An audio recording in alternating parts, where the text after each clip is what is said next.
TBT fulani ambayo ni mwanzo wa mwaka 2026 na humu ndani tuko blessed kabisa na brother kabisa ambaye anawakilisha vizuri sana hiki kipande cha mkoa wa Rukwa, kwa sababu ni msanii mnoma na msanii ambaye anafanya vizuri, lazima tulikubali hilo kwa aina ya muziki wake ambayo yuko anafanya na vitu kama hizo, sio?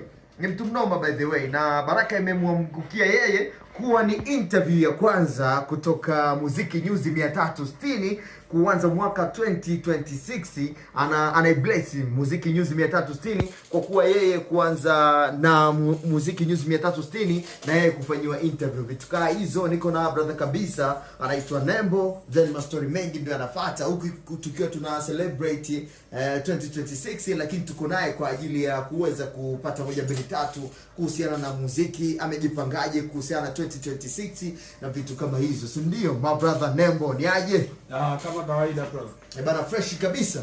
Fresh kabisa. Heri ya mwaka mpya bana. Heri yote.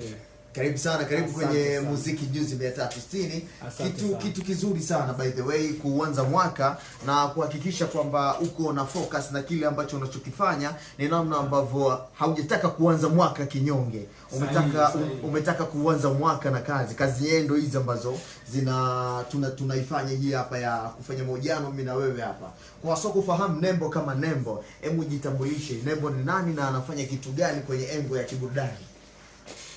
Najua nimeanza mziki, najua kuna watu bado hawajanifahamu kwa sababu nilikuwa sitambuliki kama mwanamuziki. Okay. Ila baada ya kuwa nafanya kazi zinaonekana kwa ukubwa, nadhani kuna watu baadhi wameshaweza kunitambua, ila kwa wale ambao bado hawajanitambua kwamba Nembo ndio nani, bwana, naomba tu uingie YouTube, search Nembo Kani Mshedede, utakutana na kazi zangu zipo pale.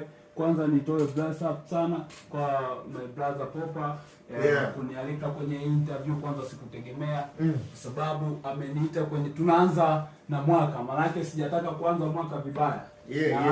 Naanza mwaka vizuri. Nadhani mimi ni mwanamuziki ambaye napatikana hapa Swaksi na nafanya muziki wa aina yoyote. Okay.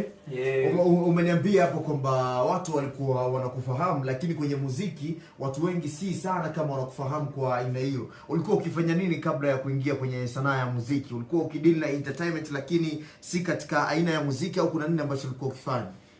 Nilikuwa nikijishughulisha na biashara ya duka, lakini nilikuwa nafanya entertainment ya muziki, lakini sio kivile, nilikuwa nimeweka kipaumbele sana biashara ya duka. Okay. Nini sasa kilikuvutia kuacha kufanya vile ambavyo ulivyokuwa ukivifanya na rasmi ukaingia kwenye kufanya game ya music? Kitu kilichonivutia ni ajane na vitu